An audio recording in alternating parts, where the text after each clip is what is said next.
বুঝি না একদম সীমিত লাভ, একদম একদম 350। এই দেখেন কত বড় কাপড় দেখছেন ভাই, এই লুঙ্গি মার্কেটে 600-700 টাকা নেবে, একদম সীমিত লাভ।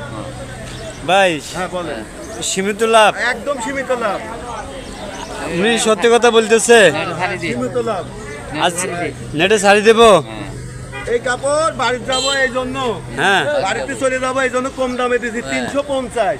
6 হাত কাপড় দেখেন, আপনি বলেন, আপনি বলেন এত বড় লুঙ্গি কিভাবে হয় বলেন, এত বড় লুঙ্গি কেউ দিব বলেন? আচ্ছা তুমি আর একটু রেট কমায় রাখো আমাকে। আচ্ছা নেন, আপনি 220 টাকায় দেন, যান এইটা 220 টাকায় দিলাম আপনার জন্য, যান নেন নেন নেন আসেন। এরপরে আর কোনো কম দামি আছে? এত কম দাম মানে কি 200 টাকায় দেবো আমি। 200 টাকাও আছে? এটাও আছে। আসলে আপনি লুঙ্গি কিনছেন? আমার লুঙ্গি সবসময় কেনে। আপনি লুঙ্গি কিনবেন একটা? না আজকে কিনতাম না। টাকা নাই। কেন বেতন পাও নাই? টাকা পাবো তারপরে। এখনো তো বেতন পায় নাই। বেতন বেতন পাবো তো, সামনে পাইবো না। তুমি আরো কয়েকদিন বেচো, মানুষ বেতন টেতন পেলে এরপর। এক সীমিত লাভ বললাম, এই দেখেন 350 টাকা, এই দেখেন এই দেখেন। আমি লঙ্গি কিনবো গত মাসে, এই মাসে কিনতাম না।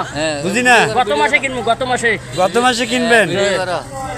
এই বিচারে ঈদে বাড়ি যাবে না তো, এই জন্য গত মাসে কেনবে।